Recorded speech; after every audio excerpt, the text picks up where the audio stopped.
Hello and welcome back to Profiles in Jewish History, the Lions of Zion series. I'm your host, Rabbi Pinchas Landis, and let's dive right in.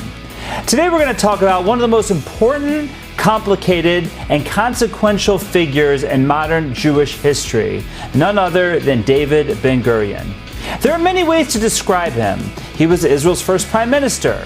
He was the dominant leader of the Yishuv, the pre-state Jewish community in Palestine. He was the man who read the Declaration of Independence of the State of Israel on May 14, 1948. He was the architect of the institutions that made the State of Israel possible. But that alone does not capture him. Because Ben-Gurion was not simply a politician. He was not simply a tactician. He was not simply a Zionist leader. Ben-Gurion was one of those rare historical figures who understood that if you want to change history, it is not enough to react to events. You have to build institutions, shape culture, form people, and prepare for a future that does not yet exist. And this is really the story of Ben-Gurion. Not just how he founded a state, but how he tried to create a new Jewish nation, for better or for worse. This is an important distinction. There is a line that captures the difference between the great ideological movements that were competing for Jewish loyalty in the late 19th and early 20th centuries. The communists believed that the answer to the Jewish problem was to change the world. The Zionists believed that the answer was to change the Jews. And Ben-Gurion belonged fully to the second camp. He believed the Jewish people had become distorted by exile. He believed Jewish life in exile had produced brilliance, spirituality, survival, and moral depth. But it had also produced weakness, dependency, fragmentation, and passivity. He believed that if the Jewish people were going to survive, they had to become something else. Not only learners and merchants and sufferers, but workers, farmers, builders, soldiers, and rulers. In so doing, he believed every aspect of the goalless Jew needed to be thrown out, including religious observance, in order to create a new Jew. And to understand that, we have to begin in Eastern Europe. David Ben-Gurion was born Ben-Gurion in 1886 in Polotsk, Poland, then part of the Russian Empire. He changed his name to Ben-Gurion in 1910, and when the state began, he required other government officials to do the same, to Hebraicize their names, though it never actually became law. He did not come from nowhere. His father was deeply involved in the Chovevei Tzion, which we have previously discussed. His family lived in a world where Jewish nationalism, Hebrew revival, and the hope of the return to the land of Israel were already in the air. His grandfather, Tzvi Aryeh, was among the first local members of Chovevei Tzion and was invested in Hebrew learning. So even before political Zionism became a global force through Herzl, the young David Ben-Gurion grew up in a home that already looked towards Eretz Yisrael. But his life was marked with early tragedy. His mother died when he was 11. As a young boy, he had a more traditional Jewish upbringing, but like many of his generation, he drifted away from religious observance. He later acknowledged that shortly after his bar mitzvah, he stopped putting on tefillin on a daily basis. By the age of 14, he had already founded a youth group called Ezra, a kind of miniature Chovevei Tzion. Then he joined Polei Tzion, the socialist Zionist movement. This is where something very important begins to emerge. Ben-Gurion did not choose between socialism and Zionism. At first, he believed they belonged together. He arrived in the land of Israel not just wanting Jews to return to their homeland, but wanting them to build there a socialist commonwealth. He came convinced that the old Jewish condition had to be replaced by a new society based on labor, equality, collective sacrifice, and Hebrew culture. In 1906, at the age of 20, David Ben-Gurion made Aliyah to Ottoman Palestine. He arrived as a committed socialist and pioneer. He worked the land. He joined the laboring class of the Yishuv. He was drawn to places like Degania, the first kibbutz, because they represented the possibility of a new Jewish civilization. Not just Jews living in the land of Israel, but Jews being remade by the land of Israel. That was central to his worldview. The purpose was not simply to move Jews geographically, it was to transform them anthropologically, to create this new Jew. Now, one of the things that made Ben-Gurion different from many dreamers was that he was intensely practical. He was ideological, yes, but he was not merely ideological. He wanted institutions, he wanted mechanisms, he wanted systems, he wanted structure. He was not content with slogans. In 1911, he went to Salonika to study Turkish. Why? Because he planned to enter law school in the Ottoman Empire. This is a reminder that before the British Mandate, before the Balfour Declaration, before the State of Israel, Zionists had to think strategically about who actually ruled the lands. At that time, it was the Ottoman Empire. Ben-Gurion thought that if Zionists wanted political success, they had to work intelligently within the Ottoman structure.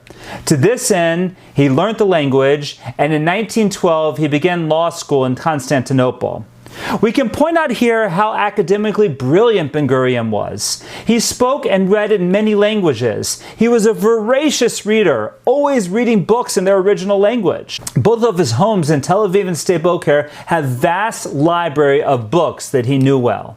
After he started law school, history intervened. World War I changed everything. When the war broke out, the Zionist movement was divided over which imperial power it should align itself with. Chaim Weizmann, whom we discussed previously, saw Britain as the future patron of Zionism. Ben-Gurion at first remained aligned with the Ottomans. He still thought that Jewish national aspirations might somehow be secured through Ottoman loyalty. Mind you, no one was thinking an independent Jewish state at this point. The thought was which empire would allow a Jewish state as part of it, because this was the world of empires. After the war, all those empires would crumble. But the Ottomans became deeply suspicious at this time of Zionist activity. Like many Zionists, Ben-Gurion was deported from Palestine. He ended up in Alexandria and then in the United States, where he tried to rally support for the Zionist cause. While in America, another major chapter of his life began. In 1917, he married Paula Munweis. Paula is one of the most important secondary figures in Ben-Gurion's story because she reminds us that great national leaders often come at a cost to the people closest to them. Paula was not an ideological firebrand. She was not, in any meaningful sense, a public political partner. There was zero First Lady concept in Israel until Sarah Netanyahu. She was a practical woman, earthly, loyal, and deeply devoted to her husband. Ben-Gurion was not really available to family life in the ordinary sense. He traveled constantly. He lived for politics, movement building, diplomacy, organization, labor institutions, military preparation, and historical mission. Paula took care of the home and the children, while David took care of the nation to be. This is not a side note. It tells us something essential about him. He was not balanced. He was not moderate in temperament. He was driven by historic purpose in a way that often overwhelmed everything else. Eventually, Ben-Gurion's strategic thinking shifted. He came around to supporting military service with the British and even joined the British Jewish Legion in 1917. This is important because it shows something about his flexibility. Ben-Gurion was stubborn in personality, but adaptable in strategy. Once he concluded that Britain was now the decisive power, he moved accordingly. After the war, he returned to Palestine and immediately threw himself into building the institutions that would eventually make statehood possible. And this is where his genius really becomes visible. Most people imagine that states are born on the day independence is declared. Ben-Gurion understood something deeper. A state is not really born on the day you declare it. A state is born in the decades before that, when you create the economic systems, the military framework, the labor network, the political leadership, the public culture, and the administrative structures that make sovereignty viable. That was Ben-Gurion's greatest achievement. In 1920, to this end, he helped create the Histadrut. Now, we call the Histadrut a labor federation or labor union, but the description is far too narrow. The Histadrut was not just a union. It was, in many respects, the skeleton of the future state. It controlled labor, it built industries, it provided health care, it organized agricultural and commercial enterprises. It gave the labor Zionist movement extraordinary power over everyday Jewish life in the Yishuv. If you wanted to live and work in the Jewish economy of Palestine at that time, the Histadrut mattered enormously. Ben-Gurion knew exactly what he was doing. He was building a state before there was a state. This is one of the reasons he ultimately overwhelmed his rivals. Others made speeches, Ben-Gurion built systems. That does not mean he was free of ideology, far from it. He arrived with strong socialist convictions, as we mentioned, but his socialism began to change over time. In 1923, after exposure to Bolshevik Russia, he became disillusioned with communist dictatorship. He still admired Lenin to some extent, but he recoiled from the authoritative brutality of the Soviet model. And here we see another interesting shift in him. Although he remained a socialist in economic and labor structure, he increasingly rooted Jewish social justice not in Marx, but in the Hebrew prophets. This is a crucial point. Ben-Gurion may have been secular in practice, but he remained profoundly Jewish in his historical imagination. He was not trying to create a Jewish version of Russia. He was trying to build a Jewish nation whose moral inheritance came from the Tanakh and from Jewish history. That being said, he disdained the Talmud. He mistakenly saw it as a work of the Jewish exile, but he was well versed in the Tanakh. That shaped how he saw himself and the movement. Now, no discussion of Ben-Gurion is complete without his greatest rival, Zev Jabotinsky, who we will discuss in the next lecture. Ben-Gurion represented labor Zionism. Jabotinsky represented what became known as revisionist Zionism. The clash between them was not just personal. It was a clash of what kind of Jewish state would emerge. Jabotinsky was charismatic, brilliant, rhetorically gifted, and much more openly nationalistic. He argued for a strong military posture and a more unapologetic demand for Jewish statehood and less patience with British diplomacy. Ben-Gurion, by contrast, often took a more institution-first, gradualist, labor-centered approach. The two camps despised one another and often came to blows. Ben-Gurion often portrayed Jabotinsky as dangerously theatrical and even flirtatious with fascist style. Jabotinsky's supporters saw Ben-Gurion as manipulative, bureaucratic, and power-hungry. And yet, for all their rivalry, they were often not as far apart on certain realities as the movement suggested. Both understood the Jewish future depended on sovereignty and defense. Both believed history was moving fast. Both believed in a certain amount of socialism. Both saw the vulnerability of European Jewry. In fact, at one point, they even tried quietly to repair relations, but their movements would not truly reconcile. When Jabotinsky died in 1940 in America, he requested that he only be buried in the land of Israel under a sovereign Jewish state. Ben-Gurion refused for years to bring his remains. He famously said, in effect, that the country needed living Jews, not bones. It would be Levi Eshkol who would finally bring Jabotinsky's remains to the land of Israel in 1964. That episode tells us something about Ben-Gurion. He was capable of pettiness, of historical possessiveness, of harshness towards his rivals even after death. He was a giant, but not a saint. In 1935, Ben-Gurion became chairman of the executive of the Jewish Agency. In practical terms, he became the leading political figure of the Yishuv. That put him at the center of the most fateful decade in Jewish history. The 1930s were catastrophic. Arab violence intensified. The British increasingly retreated from the full implications of the Balfour Declaration. Nazi power rose in Germany. Jewish immigration became both more urgent and more politically contested. The Arab riots of 1925 and later the broader Arab revolt of 1936 to 1939 convinced many Jews that local coexistence was not simply going to develop naturally. The British responded repeatedly by restricting immigration and land purchase, trying to placate Arab opposition. With the winds of war blowing, they needed Arab oil. And this was happening precisely when European Jews most desperately needed refuge. One of the tragic lines associated with the era comes from Chaim Weizmann.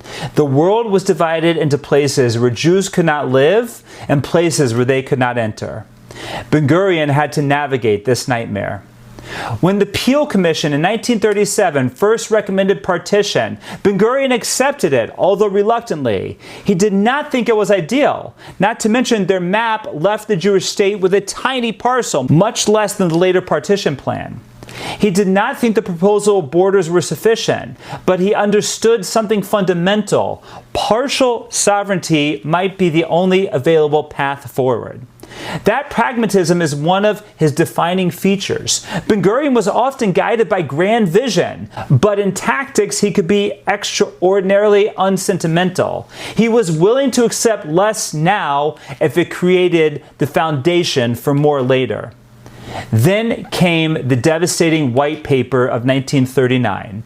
Britain limited Jewish immigration to 75,000 Jews over 5 years, and then made further immigration dependent on Arab consent. This was a disaster, especially on the eve of the Holocaust. Ben-Gurion's response was famous. He said, "We will fight the war as if there is no White Paper, and we will fight the White Paper as if there is no war." That line captures the impossible double bind. The Nazis had to be defeated, and Britain was fighting them. But British policy was also closing the gates of the one place Jews most needed to reach. So Ben-Gurion would support Britain against Hitler while resisting Britain's anti-Zionist policy. During the Holocaust years, one of the great controversies surrounding Ben-Gurion is the question of whether he did enough to center the destruction of European Jewry and Zionist diplomacy. Critics have long argued that he remained too focused on long-term state building and not enough on immediate rescue politics. Defenders argue that his realism told him that only a state could truly save Jews in the future. That debate remains painful and unresolved. But after the war, one thing became absolutely clear to him. The next battle would not be theoretical, it would be military. Ben-Gurion began preparations for war in earnest. He focused on building the Jewish arms industry. He worked to develop military self-sufficiency. He understood that if statehood came, the surrounding Arab states would likely try to crush it immediately. Then came 1947. The United Nations created UNSCOP, the United Nations Special Committee on Palestine, which recommended partition, a much more favorable partition than the Peel Committee did a decade before. On November 29, 1947, the UN General Assembly approved the partition plan by the necessary two-thirds majority, 33 in favor, 13 against, and 10 abstentions, including Britain.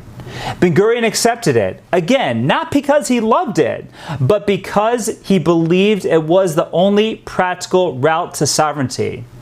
And then, as he understood immediately, the real partition plan lasted only on paper.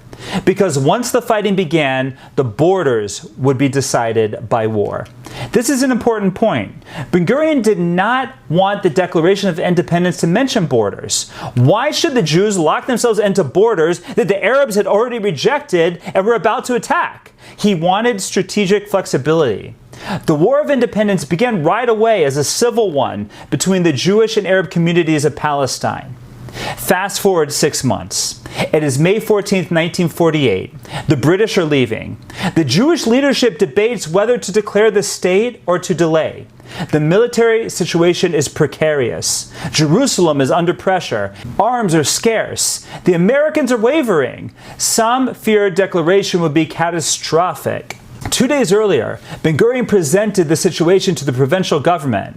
By a vote of 6-4, they decided to go forward with independence.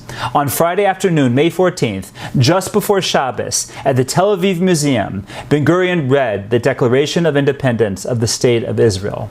The scene is one of the most defining moments of modern Jewish history.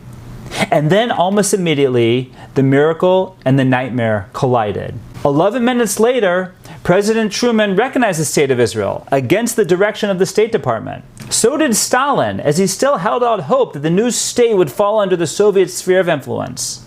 But within hours, armies from Egypt, Jordan, Syria, Lebanon, and Iraq attacked. The War of Independence began in full. Israel at the time could not get arms. America had an arms embargo. This essentially meant that Jews didn't have because there were plenty of places for the Arabs to get from. Not to mention that there was no money to buy arms from if they could find a place that would sell. Ben-Gurion sent Golda Meir to America in 1948 to raise money. He hoped for $25 million. She returned with almost $50 million. Ben-Gurion famously said, "When the history of this war is written, it will be said that a Jewish woman obtained the money that made the state possible." The early stages were brutal. Israel was unarmed, outnumbered, and improvising. Ben-Gurion's burden in those weeks was almost impossible. He had to hold together a fragile political system, build a functioning army from competing militias, manage foreign diplomacy, secure weapons, and maintain morale while the very survival of the state hung in the balance. One of the most dramatic episodes of that period was Operation Nachshon, which opened the road to besiege Jerusalem. Ben-Gurion desperately wanted Jerusalem. He understood not only its strategic importance, but its civilizational meaning. Jerusalem was not optional. It was the beating heart of the Jewish memory. And yet, and another sign of his realism, he did not prioritize taking Judea and Samaria, the heartland of biblical Israel, in the same way. He was willing for King Abdullah of Jordan to absorb that territory if it meant stability and some form of workable agreement. Ben-Gurion was never simply maximalist. He thought in terms of state viability. King Abdullah was the one Arab leader that the nascent Israelis had a détente with, so there was strong hopes of a peace deal with Jordan after the war. Abdullah unfortunately paid for this with his life in 1952. One of the deepest myths and controversies surrounding 1948 concerns the Arab population. Ben-Gurion did not begin the war with a simple doctrine of expulsion. There were clear indications that in places like Haifa, he wanted Arab civilians to remain and even instructed that their departure be halted. But once war had created a hostile population question, and once many Arabs had fled or were expelled in the chaos of war, Ben-Gurion concluded that large-scale return would endanger the state. Before the war, there was a chance of two states living side by side. Now they were enemies. His hope was that the Arab lands would absorb these refugees. Instead, they have left them and their descendants to wallow in refugee camps, hence the Palestinian refugee issue. Still, 150,000 Arabs remained in the state after the war, which has grown to nearly 2 million Arab Israeli citizens today. Then came the Altalena affair. Just a week into the first ceasefire of the war, perhaps the most important internal crisis of the war. Before independence, there were three paramilitaries, the Haganah, the Irgun, and the Lehi. Sometimes they worked together, often not. The Irgun, led by Menachem Begin, had agreed in principle to merge into the IDF, as had Lehi. But then the Altalena arrived carrying weapons ordered by the Irgun before their disbanding. Disputes emerged over distribution. Begin wanted some of the arms directed specifically to Irgun units, especially in Jerusalem. Ben-Gurion refused. For him, this was not a technical disagreement. There was a question of sovereignty itself. Would the new state have one army or several? Ben-Gurion's answer was uncompromising. One state, one army. The confrontation escalated. The ship was fired upon by none other than Yitzhak Rabin. It caught fire and exploded. 16 Irgun men and 3 IDF soldiers were killed. Begin was on the boat but was unharmed. And here there's another remarkable story. Begin restrained his followers. He refused to turn the event into a civil war. That decision may have saved the newborn state. Ben-Gurion's lesson from the Altalena was clear. The Jewish state could not survive if it became a federation of armed factions. That principle shaped Israel permanently. By the end of the war, around 6,000 Israelis had died, roughly 1% of the population. But the state had survived and expanded beyond the UN partition lines. That was only the beginning. Ben-Gurion then made another fateful decision: mass immigration. He did not wait for ideal conditions. He did not say, let's first stabilize the economy, build adequate housing, and absorb Jews slowly. He opened the gates. Between 1948 and 1952, Israel's population doubled. This was one of the most extraordinary demographic transformations in modern history. Holocaust survivors came. Jews from Arab lands came. Refugees came. The state was overwhelmed. Transit camps known as Mabarot had poor housing, shortages, hot in the summer, cold in the winter, bureaucracy, humiliation. All of it became part of early Israel's reality. But yet Ben-Gurion insisted on continuing. He believed that a Jewish state that closed its gates to Jews was betraying its purpose. Better hardship in a sovereign Jewish state than comfort in exile. He also thought demographically. Numbers mattered. Population was power. Facts on the ground. The same state-building instinct led him to negotiate what became known as the status quo agreement with the Agudas Yisrael and other religious leaders before the War of Independence. Ben-Gurion was secular, as we have said, and believed that the state would create the, quote, new Jew who would not need the Torah.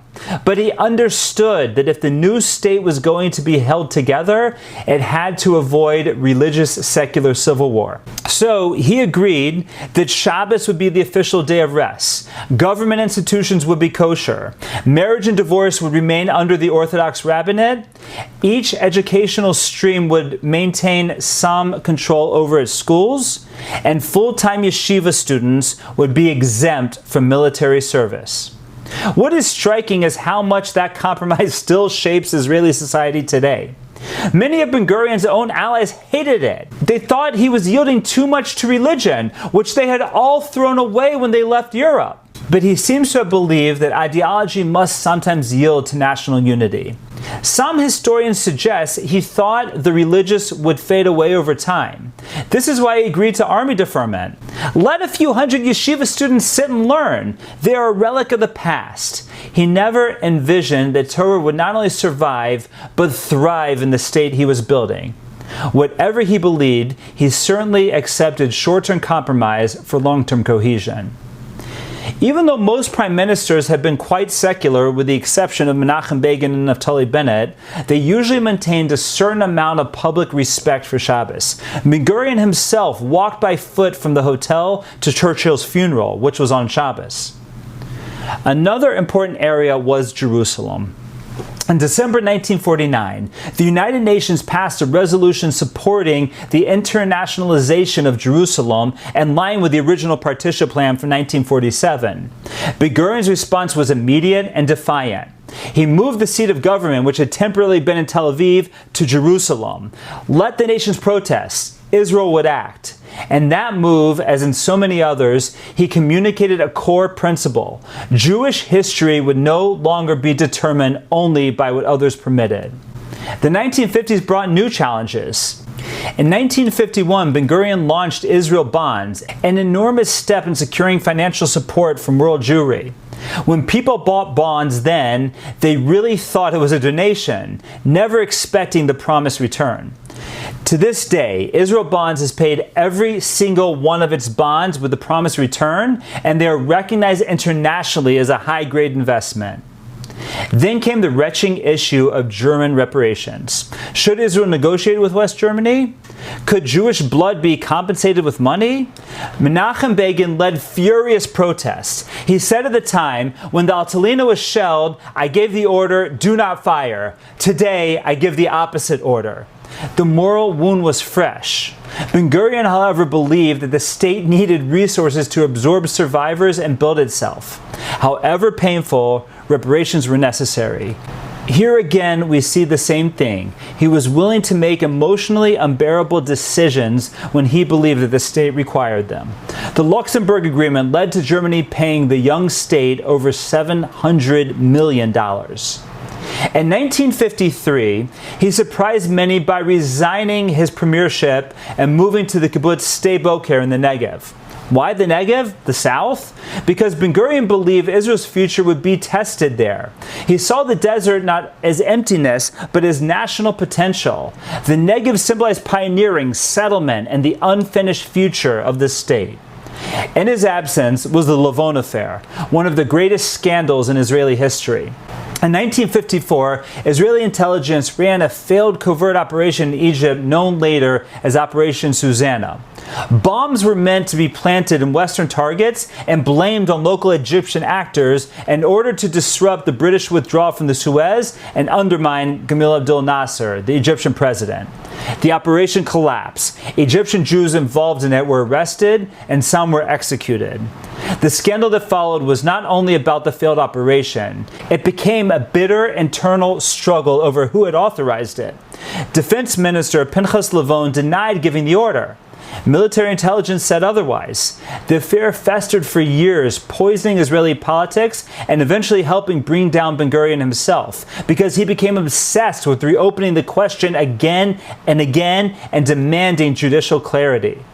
During his absence, Moshe Sharett served as prime minister and pursued a more cautious diplomatic approach to Israel's security challenges. However, by 1955, the situation had deteriorated. Many within the ruling Mapai party and Israel's security establishment felt that Sharett's restraint was inadequate and that stronger leadership was needed. Ben-Gurion was therefore brought back to lead the government after the 1955 elections. Just in time for the Sinai Campaign of 1956, also known as the Suez Crisis. Egyptian President Gamal Abdel Nasser had nationalized the Suez Canal. Fedayeen attacks from Gaza were a real concern. The Straits of Tiran were blocked to Israeli shipping. Egypt had entered into a major arms deal with Czechoslovakia, signaling a full shift of the Soviet bloc to the Arabs. France and Britain had their own reasons to strike Egypt, reclaiming the Suez Canal. So Israel, Britain, and France secretly coordinated. Israel was to invade Sinai. Britain and France would then intervene under the pretext of separating the two sides and protecting the canal. Militarily, it was a stunning success. Politically, it was a disaster. The United States under Eisenhower, who had just been elected to a second term, was furious. The Soviet Union made strong threats. International pressure mounted. Israel had to withdraw. Still, for Israel, there was a strategic gain. Freedom of the navigation through the Straits of Tiran for the next decade, and proof that the IDF was a formidable regional force. Ben-Gurion also understood that now Israel needed a deeper deterrent. That led into another of his lasting legacies, the beginning of Israel's nuclear program. Working especially through ties with France, Ben-Gurion helped lay the foundation for the Dimona reactor and the long-term policy of nuclear ambiguity. He believed that the Jewish people could never again allow themselves to remain defenseless in the face of annihilation. Then came one of the most dramatic moral and historical moments of his premiership, the capture of Adolf Eichmann. In 1960, Mossad agents, directed by Ben-Gurion, abducted Eichmann from Argentina and brought him to Israel. When Ben-Gurion announced to the Knesset that Eichmann was in Israeli custody, the world was stunned. The trial in 1961 was not only a legal proceeding, it was a civilizational event. For many young Israelis, this was the first time they heard Holocaust survivors speak in such depth and publicly. Until then, in some circles, survivors had been treated with silence, discomfort, and even condescension. The new Israeli ethos had glorified fighter and pioneer and looked down on the survivor. Why did they do anything? The Eichmann trial forced the nation to listen to victims and witnesses of Europe's destruction. Ben-Gurion understood its importance. The trial was about justice, yes, but it was also about historical memory. The Jewish state would not merely rescue Jews, it would speak in the name of Jewish history. Eichmann was convicted and executed in 1962, the only execution ever carried out by the State of Israel. By now, however, Ben-Gurion himself was declining politically. The Levon affair resurfaced again and again. He resigned again in 1963. He did try to make another comeback. He broke with Mapai and formed a new party called Rafi in 1965. They only won 10 seats and were in the opposition. Rafi later joined the Labor Alignment, but Ben-Gurion broke again and then formed another party called the Stateless. That party only won 4 seats. At this point, Ben-Gurion knew his political career was over. And this has been the trend for every single one of Israel's 14 prime ministers. None of them have left on a high note. Before the Six-Day War, there was even talk of bringing him back in some capacity. But the age of Ben-Gurion was effectively over. In 1970, at the age of 84, he fully retired to Sde Boker. Even in retirement, he remained Ben-Gurion, opinionated, scheming, thinking about history, occasionally plotting returns that never quite materialized. And so how do we judge him? He was brilliant, ruthless at times, visionary, narrow in some ways, magnificent, and deeply flawed. He was capable of pettiness towards his rivals, emotionally distant from his family, and made hard-edged decisions that still generate controversy. But without him, it is difficult to imagine the state of Israel emerging in the form and at the moment that it did. Herzl was the dreamer of the Jewish state. Jabotinsky was the prophet of its militancy. Weizmann was the diplomat of its legitimacy. Ben-Gurion was the builder. He built the labor structure. He built the political machine. He built the military nucleus. He built the governing habits. He built the culture of sovereignty. And perhaps most importantly, he insisted that the Jewish people stop waiting for others to shape their destiny. He was a man of vision, but not of fantasy. He understood that history rewards not only those who dream, but those who build. And that is why he remains one of the towering figures of Jewish history.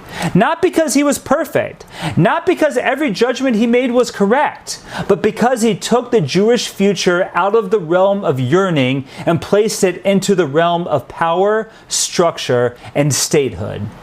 If you love Israel, if you love having Israel, if you love being able to visit Israel, if you love being able to live in Israel, you must appreciate David Ben-Gurion. He was the right man at the right time to take advantage of the right circumstances. Without him, who knows where the Jewish people would be today. David Ben-Gurion passed away in 1973, just weeks after the Yom Kippur War, and was laid to rest in the kibbutz that he dedicated so much of his life to in Sde Chemed.